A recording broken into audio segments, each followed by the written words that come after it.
And I want to talk about yoga today and how to own your own practice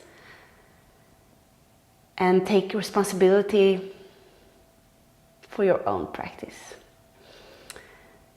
Yoga is always about finding you, finding yourself, who you truly are. Light up those dark aspects, those hidden aspects of you, to figure out who are you. And it's so good to have a teacher that can inspire you, that can hold your hand on your journey, but no one can do the job for you. And I see so many times when people give their power away to teachers, to fellow yogis, and ask everyone else how to do this. What I like with the yoga practice is that originally we don't have so much information on how to do it. The information, if you go to Hatha Yoga Pradipika or old scriptures, is kind of limited, at least if you compare it to today's enormous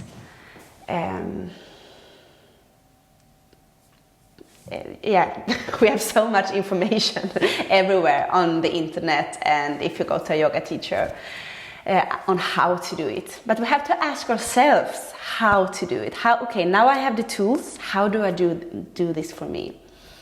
So I think it's important, even though you have found a good yoga school where you go to practice, make sure to cultivate your own practice. In case the school is closed for 1 week, what do? You roll out your mat, you create your own routine. You will not always have that teacher guiding you, telling what to do. You have to start to guide yourself eventually. And the sooner, the better. I usually inspire my beginners to learn the tools I give them, but very soon be confident in that they can feel their own body. They can feel pain, they can feel pleasure. They move towards pleasure, they feel the pain, research it, try to understand what it comes from. We can all do that. We don't have to have someone from the outside telling us. So to create your own home practice, I wrote down some notes so I don't forget, or more so I don't speak too much. It's important that you want to do yoga, that it comes from a really true place within, where you feel your heart tickling, you feel expansion when you think about yoga. You feel, I want to do this. Because if you don't feel that, if it's someone else that has been telling you that it would be good for you, it's not going to work. You have to find something else. Then there is something else waiting for you to feel ticklish, to feel inspiring. So you have to have this honest, true inspiration in your core, because this is not an easy path. This is about shedding old layers that you don't need anymore. It's about creating your own evolvement.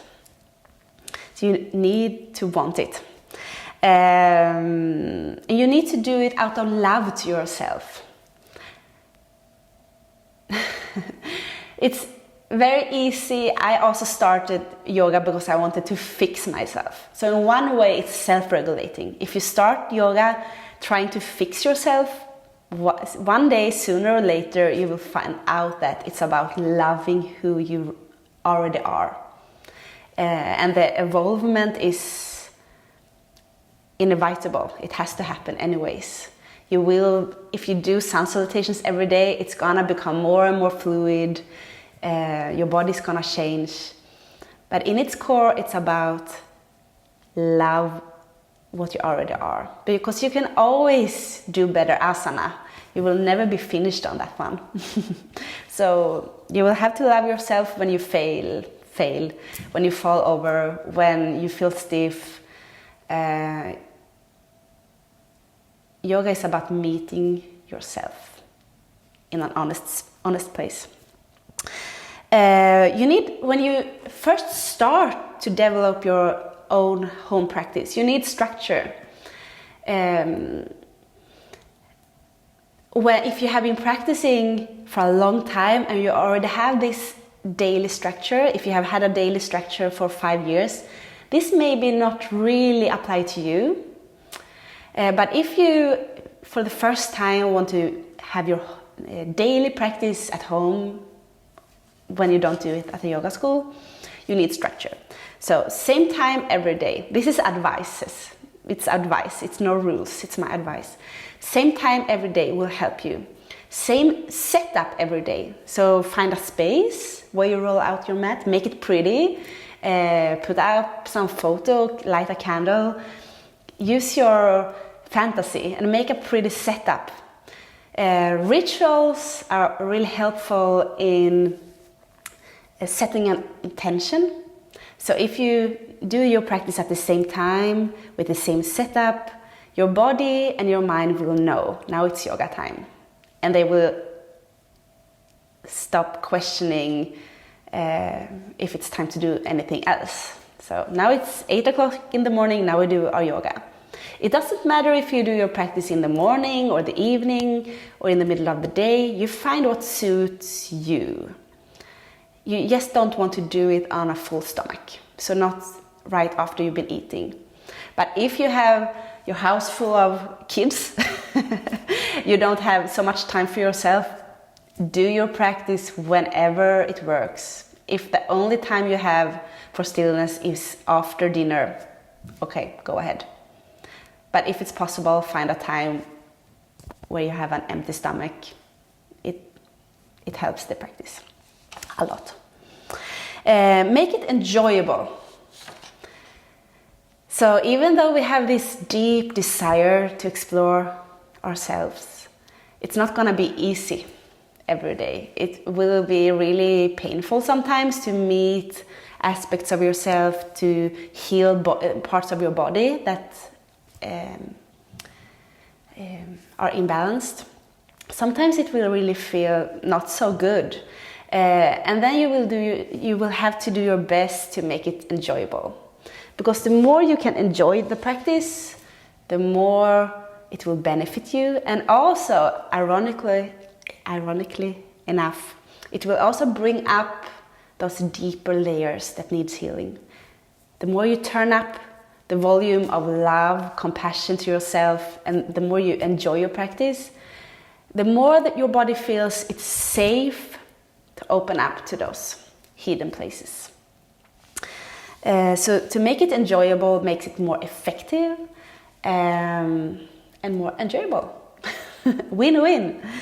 If your body feels stiff, adapt your practice. And also don't do too much. When you start a daily practice, someone was calling. I'm in a meeting. Sun salutations is a complete yoga practice. 5 sun salutations A, 3 sun salutations B. Sit on the floor, breathe for 10 breaths, lay down, relax. Done. Perfect. You don't need more. You do more if you feel the pull to do more. And if you're a new beginner and don't know more postures, you start with that. And then you add one pose at a time with a teacher, or to learn the poses, I really advise a good teacher. And then you take the tools, and you make them yours. Keep inspired. Use videos sometimes. Attend workshops. Do online courses. I have many online courses. I always have one running, almost always, that you can attend from your home live, and you can also do them after the live broadcast. They will stay on our online shala, the online group, so you can do them after. You can just go to my webpage if you want to check that out.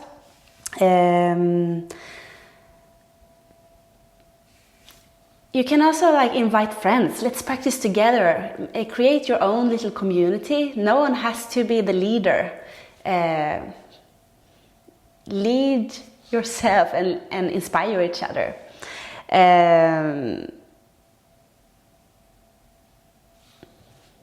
Yeah. And when you come to doubt about something, close your eyes, breathe deep into your body.